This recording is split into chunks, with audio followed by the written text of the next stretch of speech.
निबोधत।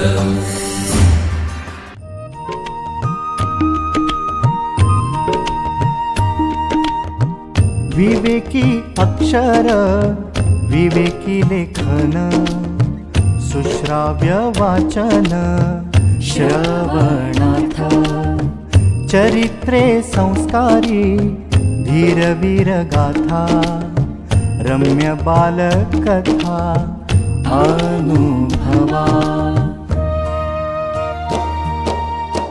अमृताचे शब्द थोर आणि सान सगळ्यांचे कान आनंदावे चालता बोलता ऐकावे पहावे ज्ञानी होत जावे सहजची।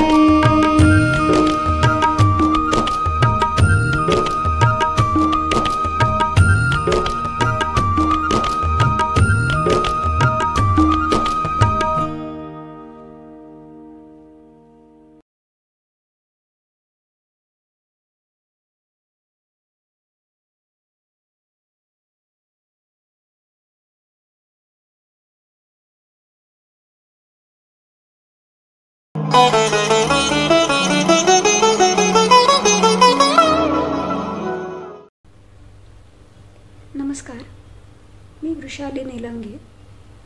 विवेकानंद केंद्र मराठी प्रकाशन विभागातर्फे प्रकाशित झालेलं समाज सुधारणेच्या पाश्चिमात्य व भारतीय संकल्पना या पुस्तकातील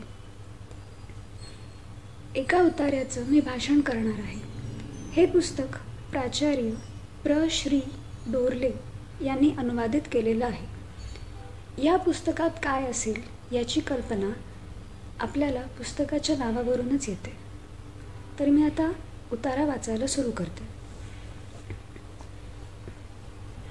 भारताला कधीतरी सुधारकांची उणीव पडली होती का? आपण भारताचा इतिहास वाचला आहे ना? रामानुजाचार्य कोण होते? शंकराचार्य कोण होते? गुरु नानक कोण होते? चैतन्य महाप्रभू कोण होते? कबीर व दादू हे कोण होते? भारताच्या आकाशात ताऱ्यांप्रमाणे एकामागून एक चमकून गेलेले हे सर्व महान उपदेशक कोण होते? रामानुजाचार्यांना दलित वर्गाबद्दल कळवळा वाटत नव्हता का? त्यांनी आयुष्यभर चांडाळांना सुद्धा आपल्या पंथात घेण्याचा प्रयत्न केला नाही का? मुसलमानांना देखील आपल्या पंथात सामावून घेण्याचा प्रयत्न त्यांनी केला नाही का? गुरु नानकांनी हिंदू व मुसलमान दोघांशीही विचारविनिमय करून एक नवी व्यवस्था बसवण्याचा प्रयत्न केला नाही का? त्या सर्वांनी आपापल्या परीने प्रयत्न केले आणि त्यांचे हे कार्य अजूनही सुरू आहे। फरक हाच की त्या सर्वांच्या कार्यात हल्लीच्या सुधारकांप्रमाणे अवडंबर नव्हते, बडेजाव किंवा गवगवा नव्हता। आजच्या सुधारकांप्रमाणे त्यांच्या तोंडी शिव्याशाप नव्हते, त्यांच्या ओठांवर केवळ आशीर्वादच आहेत। त्यांनी कधी कोणाचा व कशाचा धिक्कार केला नाही। समाजाचा नेहमी विकास झाला पाहिजे असे त्यांनी लोकांना सांगितले। भूतकाळाकडे कटाक्ष टाकून ते म्हणत, हिंदूंनो, तुम्ही जे काही केले ते चांगलेच केले, पण बंधूंनो, आता आपण अधिक चांगले कार्य करूया। तुम्ही दुष्ट आहात व तुम्हाला चांगले व्हायचे आहे असे ते कधी म्हणाले नाहीत। तुम्ही चांगले आहातच, आता अधिक चांगले व्हा असे ते म्हणत। या दोन विधानांमध्ये जमीन आसमानाचं अंतर आहे। आपल्या प्रकृती धर्मानुसार आपण चांगला विकास साधला पाहिजे। विदेशी संस्थांनी आपल्यावर रोपण केलेल्या जीवन पद्धतीनुसार जीवन घडवणे व त्यांच्या कार्यपद्धतीनुसार कार्य करणे निष्फळ आहे, अशक्य आहे।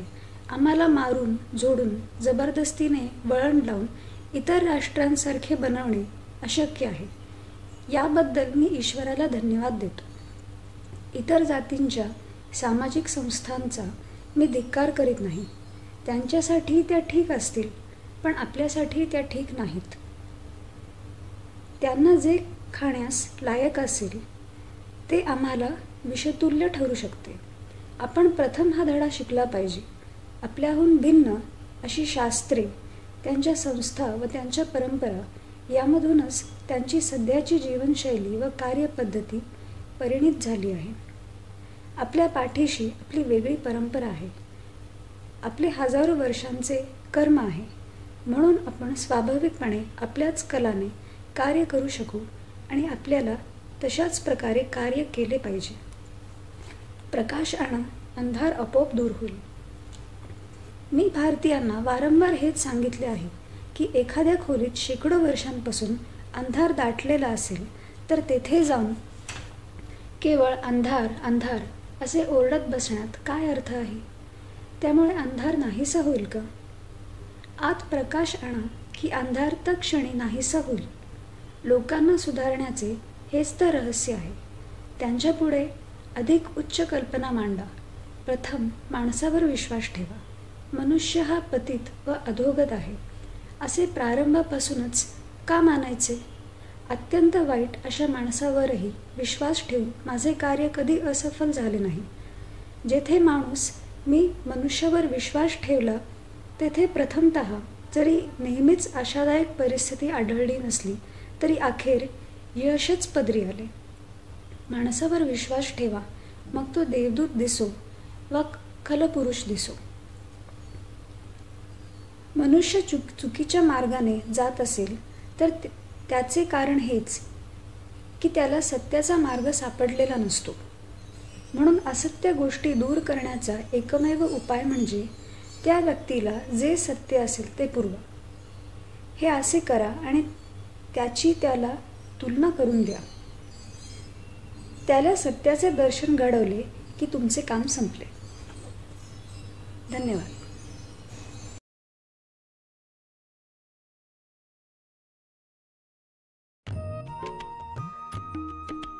विवेकानंद केंद्र मराठी प्रकाशन विभाग म्हणजेच MPRV गेली 35 वर्षे संस्कारक्षम आणि राष्ट्रजागरणपर पुस्तकांच्या प्रकाशन व्यवसायात.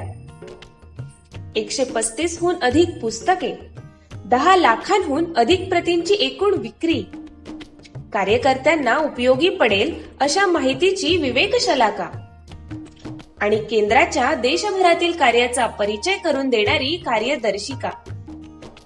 संपर्क अश्विनी हाइट्स, पहिला मजला, ग्राहक पेठेजवळ, टिळक रोड, पुणे 30. संपर्क क्रमांक 9881061686.